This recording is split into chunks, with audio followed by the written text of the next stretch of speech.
கலந்துரையாடல் வெறுமனே சுமந்திரனுக்கான கலந்துரையாடலாகத்தான் நடைபெற்றது என்ற கிட்டத்தட்ட தமிழ் தேசிய கூட்டமைப்பாக செயல்படுவோம் என்று கூறியவர்கள் தமிழ் தேசிய கூட்டமைப்பாக கூட செல்லவில்லை. ஆகவே முன்னே நாட்களில் பாராளுமன்ற குழுவில் இருந்தாக்கள்லாம் இந்த கலந்துரையாடல்கள் சென்றிருந்தார். ஏனென்றால் கிட்டத்தட்ட சுமந்திரனுடைய கட்டுப்பாட்டின் கீழே தான் தமிழரசு கட்சி இருக்கு. சுமந்திரன் முதலமைச்சர் வேட்பாளராக நிற்பாருன்னு நான் எதிர்பார்க்க இருந்தால் இந்த சிறிதனுக்கு எதிரான ஒரு நிலைப்பாடாக எடுத்துக்கொள்ளலாமே. முன்னை நாட்களில் இந்த மாகாண சபை தேர்தல் நடத்துவதற்கு கொஞ்சம் முரணாக இருந்தவர்கள் யார், அதை கொஞ்சம் இழுத்தடிப்பு செய்தவர்கள் யார் என்று பார்த்தீங்கன்னா தமிழரசு கட்சியினர், குறிப்பாக எம்ஏ சுமந்திரபாதி பொலிட்டிக்ஸ் சொந்தங்களுக்கு வணக்கம். இந்த காணொலியில் முக்கியமான விடயம் தொடர்பாக கலந்துரையாடப்படும். கிட்டத்தட்ட ஒரு அரசியல் கலந்துரையாடலாகத்தான் இது இருக்க போகுது. யாரை பெற்றதுன்னா தமிழரசு கட்சியினுடைய பதில் செயலாளர் எம்ஏ சுமந்திரன் அவர்களுடைய பற்றியதும் மற்றும் இந்த தமிழரசு கட்சியினுடைய ஜனாதிபதி சந்திப்பை பற்றியது. இப்போ இந்த ஜனாதிபதி சந்திப்பை பற்றி பேசுகின்ற பொழுது பல முக்கியமான விடயங்களை நாங்கள் இதில் உள்ள பேச வேண்டி இருக்கின்றது. ஒன்று எதற்காக இந்த ஜனாதிபதி சந்திப்பு என்ற விடயம். இப்போ அது தொடர்பாக பேசுகின்ற பொழுது நாங்கள் ஒரு நேர்காணலில் ஒடுகோல் காட்டி இந்த விஷயங்களை பேசலாம் என்று இருக்கின்றோம். குறிப்பாக கந்தையா அருந்தவபால், இவர் லிபர்ட்ரி கல்லூரியினுடைய முன்னாள் அதிபராக இருந்தார். சாவகச்சேரி லிபர்ட்ரி கல்லூரியினுடைய முன்னாள் அதிபராக இருந்தவர். ஒரு அரசியல் ஆய்வாளரும் கூட. இந்த விடயம் சம்பந்தமாக அவர் ஒரு தனியார் ஊடகம் ஒன்றுக்கு ஒரு நேர்காணல் ஒன்றையும் கொடுத்திருக்கிறார். அதில் சில அரசியல் விடயங்களையும் அல்லது அரசியல் ஆய்வு அடிப்படையில் அந்த கலந்துரையாடல் செல்கின்றது. அந்த விடயத்தில் அவர் சில விஷயங்களை மேற்கோள் காட்டி கதைக்கிறார். அது அது அது சம்பந்தமாகத்தான் இந்த காணொலி இருக்க போன்றது.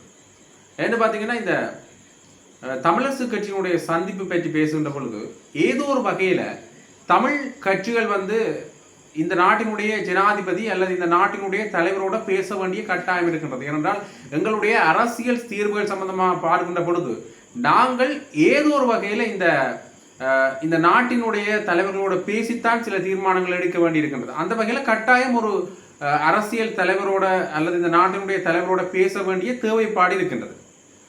ஆனால் அதற்கு முதல் இந்த தமிழ் தேசிய பரப்பில் பயணிக்கின்ற கட்சிகள் கொள்கை அடிப்படையில் என்ன விடயத்தை பேசணும் என்ற அடிப்படையில் தாங்கள் ஒற்றுமையாக இருக்கின்றனவா என்கின்ற கேள்வி எழுந்திருக்கின்றது.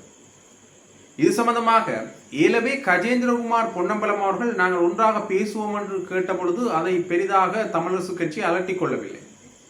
இப்ப இவர்கள் தனியாக சென்றிருக்கின்றார்கள். கிட்டத்தட்ட தமிழ் தேசிய கூட்டமைப்பாக செயல்படுவோம் என்று கூறியவர்கள் தமிழ் தேசிய கூட்டமைப்பாக கூட செல்லவில்லை. வெறுமனே தமிழரசு கட்சியாகத்தான் சென்றிருக்கின்றார்கள். டெலோ பிளட் போன்ற கட்சிகள் கூட இதுல வரையில்லை. அதுல குறிப்பாக அவர் பேசுகின்ற பொழுது ஒரு விடயத்தை மையப்படுத்துறார் என்று பார்த்தீங்கன்னா முன்னை நாள் பாராளுமன்ற உறுப்பினரும் இப்ப தமிழரசு கட்சியினுடைய பதில் செயலாளராக இருக்கிற எம்ஏ சுமந்திரன் அவர்கள் இந்த கூட்டத்துக்கு சென்றிருக்கின்றார். முன்னை நாட்களில் மாவை சேனாதிராஜா அவர்கள் பாராளுமன்ற உறுப்பினராக இல்லாத போது கூட, அவர் தலைவராக இருந்த போது கூட அவர் ஜனாதிபதி சந்திப்புக்கு செல்ல இல்லை. காரணம் என்னன்னு பார்த்தீங்கன்னா அவர் இந்த பாராளுமன்ற குழுக்கள்ல இல்லை. ஆகவே முன்னே நாட்களில் பாராளுமன்ற குழுவில் இருந்தாக்கள்லாம் இந்த கலந்துரையாடல்கள் சென்றிருந்தார்கள். ஆனால் இப்ப சுமந்திரன் அவர்கள் செல்கின்றார். ஆனால் தலைவர் CVK சிவஞானம் சம்பந்தமாக பேசுகின்ற பொழுது அவர் இதையும் சொல்லல. ஆனால் சுமந்திரன் அவர்கள் பேசுகின்ற பொழுது சுமந்திரன் அவர்கள் இந்த கலந்துரையாடலுக்கு செல்கின்றார். ஏனென்றா இந்த கலந்துரையாடல் வெறுமனே சுமந்திரனுக்கான கலந்துரையாடலாகத்தான் நடைபெற்றது என்ற எண்ணத்தான் தோன்றுகின்றது என்று அவர் சொல்லியிருக்கிறார். கிட்டத்தட்ட சுமந்திரன் தன்னுடைய தனிப்பட்ட அரசியலுக்காகவும் தனிப்பட்ட சுய தேவைக்காகவும் இந்த கலந்துரையாடலை பயன்படுத்தி இருக்கின்றாரோ என்ற கேள்வி எழுகின்றது என்று அவர் தன்னுடைய கருத்தினை தெரிவிச்சிருக்கிறார். ஏனென்றால் சுமந்திரன் இப்ப தமிழரசு கட்சியுடைய பொதுச் செயலாளராக இருக்கின்றார். ஆனால் பாராளுமன்ற உறுப்பினராக இல்லை. ஆக இந்த பாராளுமன்ற உறுப்பினரோ அல்லது மாநகர சபை உறுப்பினரோ ஏதோ ஒரு பதவி நிலைமைகள் கூட அவருக்கு இல்லை.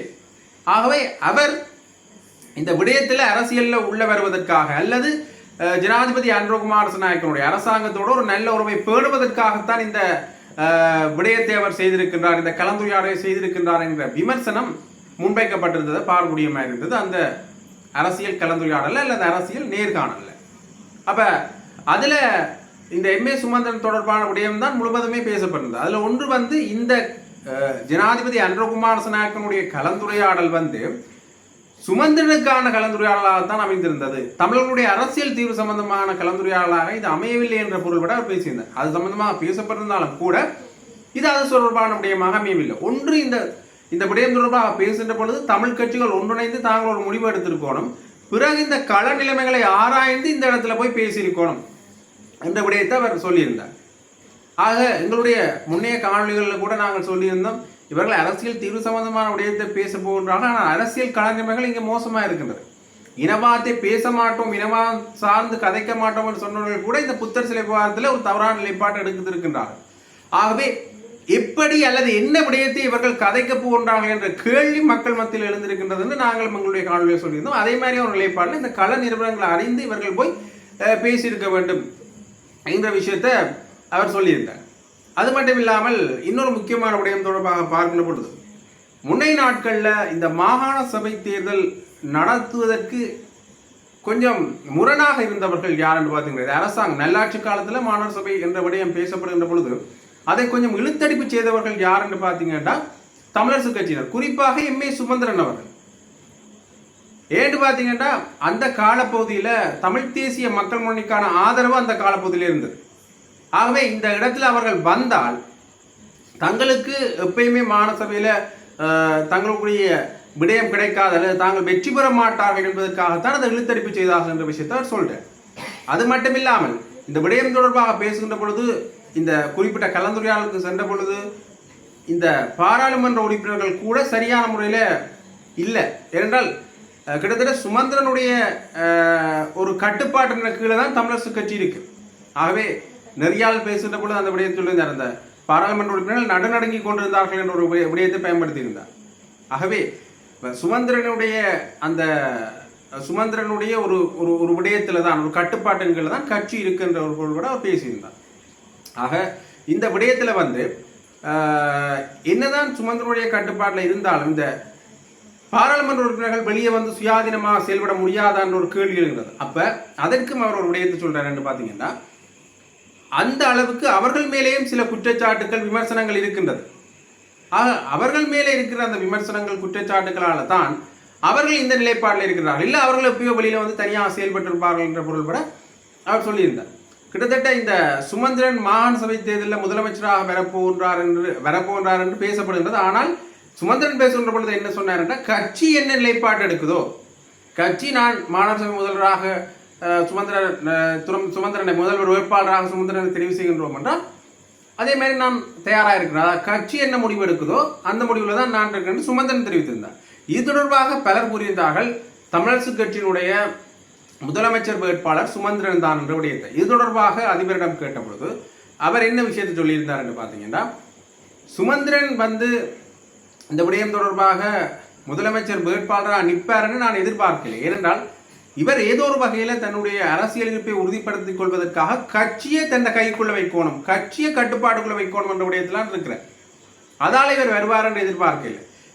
அதே நேரத்தில் சிவிகே சிவஞானம் அவர்கள் பேசுகின்ற பொழுது கூட பாராளுமன்ற உறுப்பினரையோ அல்லது தமிழரசு கட்சியினுடைய உறுப்பினரையோ தான் நாங்கள் எடுப்போம்னு சொல்லல, கட்சிக்காக வேலை செஞ்ச எல்லாரையும் எடுப்போம்னு சொன்னேன். இதே இவர் சுமந்திரனை கொண்டு வரணும் என்ற ஒரு நிலைப்பாடு இருந்திருந்தால் கட்சிக்குள்ளே இருக்கிறவர்களை அல்லது கட்சி உறுப்பினர்களை தான் நாங்கள் எடுப்போம் என்று அவர் சொல்லியிருப்பார். அவர் சொல்லாதபடியா இந்த நிலைப்பாடு மாறலாம் என்று எதிர்பார்க்கப்பட்டிருந்தது. கிட்டத்தட்ட இது இவர் அப்படி நிற்பதாக இருந்தால் இந்த சிறிதனுக்கு எதிரான ஒரு நிலைப்பாடாக எடுத்துக்கொள்ளலாமே தவிர, மற்றபடி இவர் மாநசபை தேர்தலில் நிற்க மாட்டார், ஒரு வேட்பாளராக நிற்க மாட்டார் என்றுதான் என்ன தோன்றுகிறது என்று அவர் தன்னுடைய கருத்தினை சொல்லியிருந்தார். கிட்டத்தட்ட முன்னே நாட்களில் மாகாண சபை தேர்தல் நடந்து விக்னேஸ்வரன் அவர்கள் தெரிவாகின்ற பொழுது கூட அங்கேயும் சுமந்திரன் அவர்களுடைய ஆதிக்கம் தான் இருந்தது. பலரும் இது தொடர்பான விமர்சனங்களை அன்றைய காலத்தில் கூட எழுப்பியிருந்தார்கள். அது மட்டும் இல்லாமல் நீதியரசர் விக்னேஸ்வரன் தொடர்பாக இவர் பேசுகின்ற பொழுது ஒரு விடயத்தை சொல்றார், அவர் நீதியரசர் திறமையானவர், அந்த வகையில் அவர் சரியான நிலைப்பாடு தான் இருந்தார். ஆனால் ஒரு நிர்வாகத்தை கொண்டு நடத்தக்கூடிய திறமை அவரிடம் இல்லை. ஆனால் அப்போ என்ன செஞ்சிருக்கணும், ஒரு புது நபர் வருகின்ற பொழுது அவருக்கான தெளிவூட்டலை கட்சி வழங்கியிருக்கணும். ஆனால் கட்சி தன்னுடைய ஆதிக்கத்தை செலுத்தணும் என்று தான் இருந்தது. குறிப்பாக அந்த இடத்துல பேசுகின்ற பொழுது இந்த நீதி நிர்வாகம் சம்பந்தமான சில விஷயங்கள், நீதி சட்டங்களை உருவாக்கி இருக்கலாம் என்ற விடயங்கள் எதிர்க்கட்சி தலைவர் தவராசாவால் கூட முன்வைக்கப்பட்டிருந்தது. ஆனால் இவர்கள் அதனுடைய ஒரு ஒரு போக்கில் செல்லலை என்றால் மிகவும் திறமையானவர்கள் இருந்தார். குறிப்பாக சுமந்திரன் இந்த நீதி சம்பந்தமான அதாவது சட்டம் சம்பந்தமான விடயங்களை கையாண்டிருக்கலாம். அதே மாதிரி சிவிகே சிவஞானம் அவர்களுக்கு நிர்வாக ரீதியான அறிவு இருக்கு. நிர்வாக துறைகளில் பணியாற்றினவர் என்ற வகையில் சிவிகே சிவஞானம் அதுக்கு உதவி இருக்கலாம். அதே மாதிரி சுமந்திரன் அவர்களுடைய குருதான் விக்னேஸ்வரர். அப்போ அந்த வகையில் பார்க்கின்ற பொழுது குரு சிஷ்யன் என்ற வகையில் அவர்கள் தொடர்ந்து சரியான நிலைப்பாடுகள் எடுத்திருக்கலாம். இன்றைக்கு மாகாண சபை தேர்தலில் பல உரிமைகள் எங்களுக்கு கிடைத்திருக்கு, பல அதிகாரங்கள் கிடைத்திருக்கு. அந்த வகையில் இவர் செயல்பட்டிருக்கலாம். ஆனால் அந்த விடயங்களை இவர்கள் செய்யாது உண்மையிலேயே மிக தவறான ஒரு விடயம். அது மட்டும் இல்லாமல் ஒரு தன்னிச்சையான கட்சியினுடைய நிலைப்பாடு அல்லது ஒரு தனிநபருடைய ஒரு நிலைப்பாடு என்ற வகையில் செயல்பட்டாதால் தான் இப்போ இந்தளவு நிலைமையும் பார்த்துருக்கிறது என்ற பொருள்பட ஒரு விமர்சனமாக அவர் இந்த விடயங்களை சொல்லியிருந்தார். ஆகவே இது இவ்வாறு இருக்கின்றது. உண்மையிலேயே நாங்கள் எங்களுடைய முன்னைய காணொலிகளில் பேசுகின்ற பொழுது கூட இந்த விடயத்தில் கட்சிகள் ஒன்றிணைய வேண்டும் என்ற விடயத்தை தான் நாங்கள் சொல்லியிருக்கோம். என்னதான் சுமந்திரன் மேலே விமர்சனம் முன்வைத்தாலும் கூட தமிழ் தேசிய பரப்பில் பயணிக்கிற கட்சிகள் தங்களுடைய ஒற்றுமையை வலுப்படுத்த வேண்டும். இனி என்ன கூட்டங்கள் நடைபெறுகின்ற பொழுதும் தங்களுடைய ஒற்றுமையை வெளிப்படுத்தி சென்றால் தான் அடுத்த கட்டத்தை கொண்டு நகர முடியும் என்றது எங்களுடைய கருத்தாக இருக்கின்றது. உங்களுடைய கருத்தையும் நீங்கள் இது தொடர்பாக கருத்து பட்டியலை தெரிவிங்க. இதே மாதிரி இன்னொரு காணொலியில் நான் உங்களை சந்திக்கிறேன். நன்றி, வணக்கம்.